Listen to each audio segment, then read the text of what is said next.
Pour toi,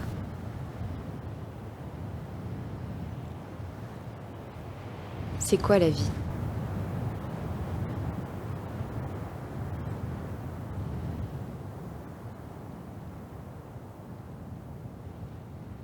La vie d'un vieillard de 99 ans et demi,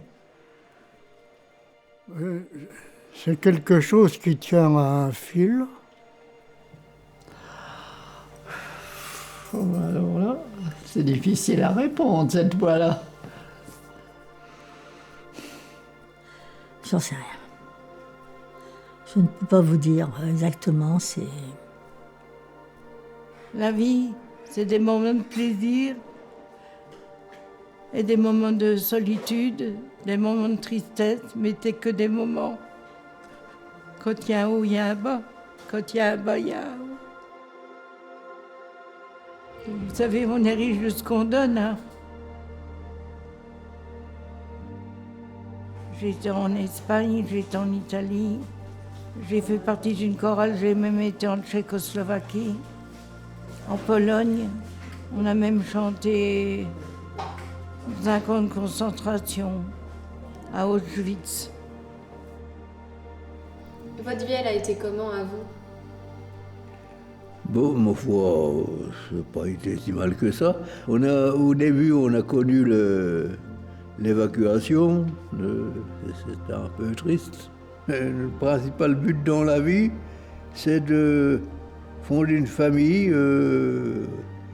et puis essayer que nos enfants soient même mieux que nous. C'est quoi une de vos plus grandes joies dans votre vie?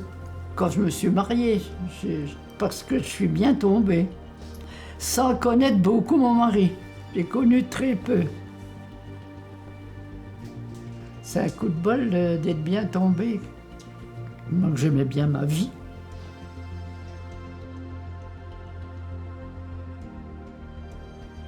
La solitude ne peut pas vous rendre heureux. Ah non, il y a trop de solitude. Ah oui. Un jour tout va bien, le lendemain c'est la merde.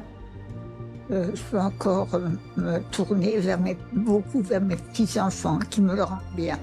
Ah oui, ah oui, hein.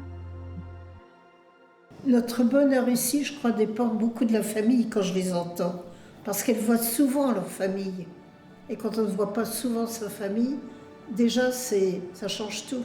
Ça change tout. Hein. C'est vrai, oui. Oui. Tant qu'on est jeune, on va vers l'avenir. C'est bien.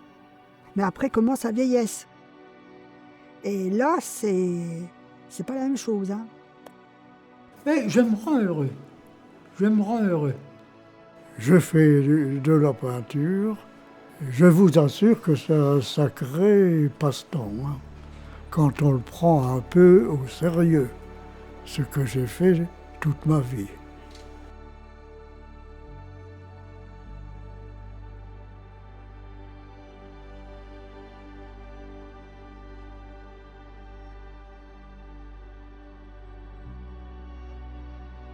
J'avais des élèves. Puis ils m'ont dit, oh, quand on partira, quand on vous trouvera dans la rue, on vous cassera la gueule, comme on dit. Et finalement, on s'est trouvés une fois ensemble, il a traversé la rue, il me voit. Puis je dis, tu dois me casser la gueule, toi. Oh, il dit, vous savez, je suis content de vous revoir parce que ce que vous nous avez enseigné, qui dit maintenant, on s'en rend compte et on est heureux d'avoir suivi vos cours. Il y a beaucoup trop de gens qui demandent l'impossible. Moi, je ne demande pas l'impossible. Et voyez, c'est ça. C'est tout simple, la vie.